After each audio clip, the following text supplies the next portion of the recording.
Mesdames et messieurs, bonsoir. Je viens vers vous là ce soir parce que en regardant un peu les réseaux sociaux, je me suis rendu compte que il y avait un lanceur d'alerte, un activiste, je vais dire ça comme ça, qui est du prénom de William et du nom de Thiam. C'est un Gabonais qui a eu le courage, la clairvoyance de venir mettre en garde ceux qui auront envie, ceux qui auraient envie d'attaquer Oligui. Monsieur Oligui n'est pas là par hasard. Que ça plaise ou que ça ne plaise pas à certains, Monsieur Brice Clotaire Oligui Nguema n'est pas là par hasard. Il n'y a pas de hasard dans la vie. Même si on n'a pas les pieds sur terre, même si on n'a pas les épaules, la tête sur les épaules, pardon, on peut ne pas aimer Oligui, mais ce qu'il faut dire, c'est que quand même, quand on voit qu'il y a des gens qui préparent, qui sont prêts à aller s'entendre avec des puissances étrangères pour attaquer Oligui, c'est vraiment une honte. Croyez-moi que c'est vraiment une honte, franchement. C'est vraiment une honte. Désolée de la qualité de l'image. Je suis dans les bureaux de mon association. Il n'y a pas assez de luminosité. Mais on va faire comme ça. On va faire comme ça. Le plus important, c'est que cette vidéo, elle puisse être...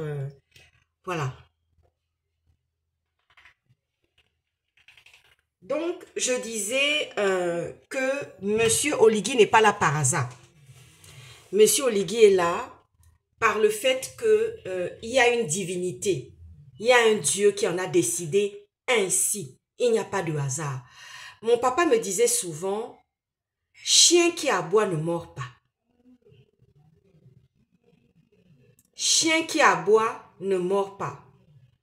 Et je vois qu'il y a beaucoup de chiens qui ont maltraité des Gabonais, qui ont été des assaillants, qui ont été des assassins, qui ont été des Hérodes, qui ont été des pharaons et qui ont envoyé le peuple gabonais en captivité.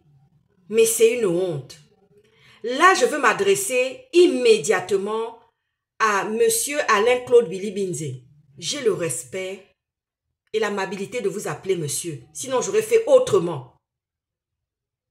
Je n'aurais pas pris les gants ni la dentelle. Croyez-moi.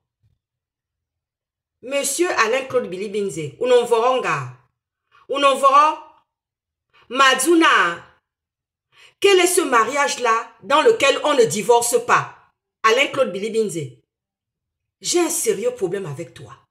J'ai le problème de la décharge de Mindoubé. Quand vous étiez encore premier ministre et aux affaires et au pied de la bête. Le deuxième problème, c'est la question de la santé. Puisque vous aviez un ministre de la santé qui passait son temps à traîner dans les cuisses de la soi-disant première dame de la bête, qui est l'épouse de la bête. Troisièmement, j'ai un autre cas. C'est le cas d'un patient qui avait des problèmes, qui avait une cataracte, 2 cataractes, angle ouvert aux 2 yeux. Il a fallu que j'intervienne. Il a fallu que je vous écrive pour que ce patient soit opéré, pour que ce patient ait de l'argent et que son opération puisse bien se passer. Il a fallu des interventions. Dans ces 3 cas-là. Alors dites-moi comment, monsieur Alain-Claude Bilibinze, vous êtes devenu un premier ministre emblématique à Paris, vous prenez la lumière. Je vais vous dire, les gens qui vous mettent la lumière au quotidien là, ce sont des gens qui sont partis dans une traversée un jour, dans un grand fleuve bantou, que je ne vais pas citer, un grand fleuve bantou, ceux-là qui mettent la lumière sur vous là, ce sont des oiseaux de mauvais augure. Parce que je les connais bien. Voyez-vous, je les connais très bien. Et là, le pacte de non-agression est rompu un tout petit peu par rapport à ces gens-là, à ces individus-là. Et je ne leur ferai pas de publicité. Donner même leur situation, c'est leur faire encore beaucoup de publicité.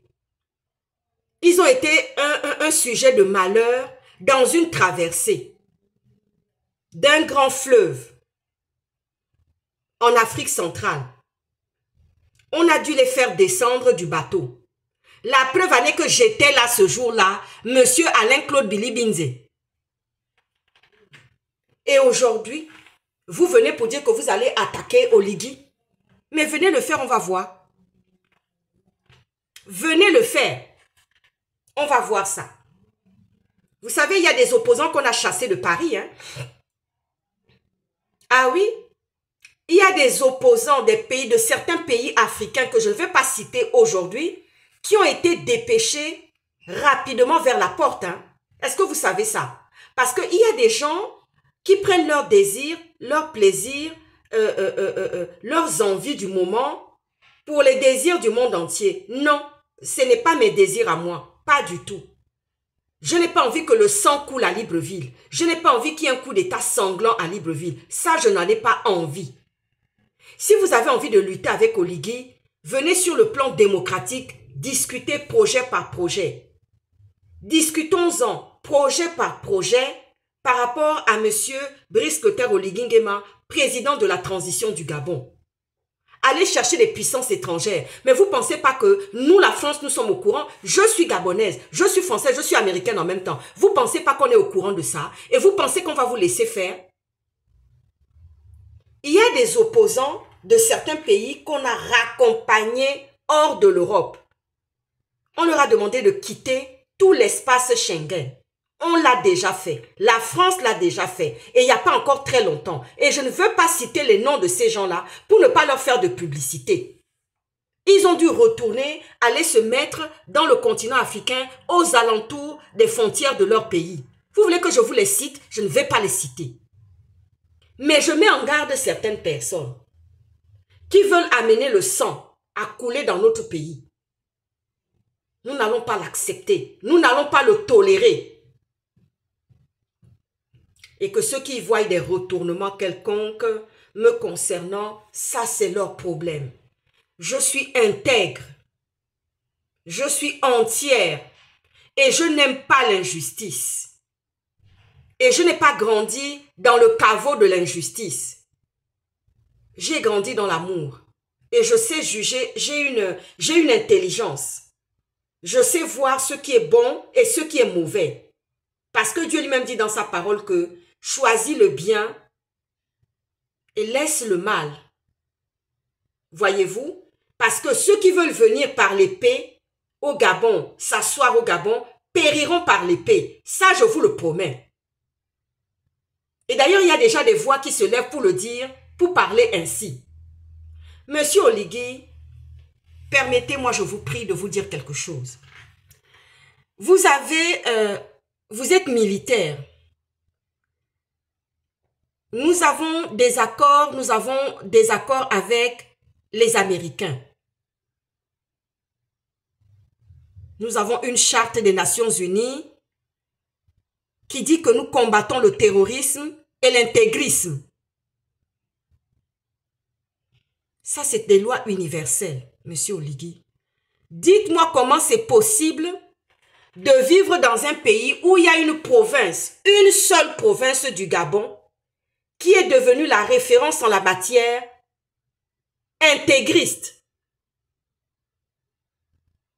Il y a des intégristes au Gabon, mais ils se trouvent où? Dans le Haut-Ogooué, monsieur Oligui. Dites-moi comment c'est possible. Parce que le coup d'État viendra de là-bas aussi. Ah oui, le coup d'État viendra de certains intégristes qui sont dans le Haut-Ogooué. Ne nous cachons pas, ne nous voilons pas la face. Alors si nous combattons des choses nobles, si nous combattons le terrorisme, nous combattons l'intégrisme, monsieur Oligui, il va falloir prendre ça par les pieds. Mettez les pieds dans le plat. Mettez les mains dans le plat pour en parler sérieusement. Vous êtes à cheval entre deux cultures. Vous êtes d'un côté Fan, d'un côté, votre maman est du Haut-Ogooué.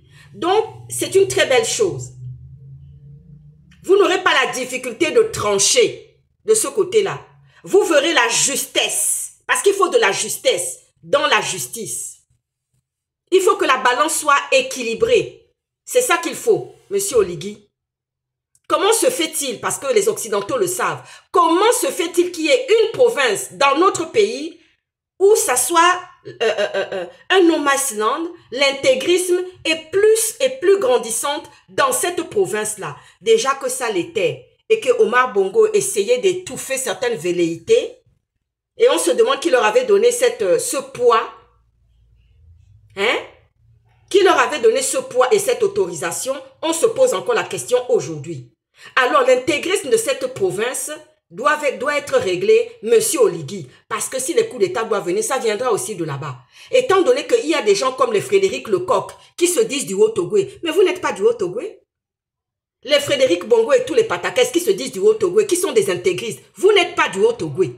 Alors monsieur Oligui, je vous en prie, veuillez régler la question du Haut-Togoué par rapport à l'intégrisme, parce que le monde entier est au courant. Sur ce, je vais aller m'occuper de faire mes emails et je vous souhaite une très bonne soirée. Ah, ciao, ciao.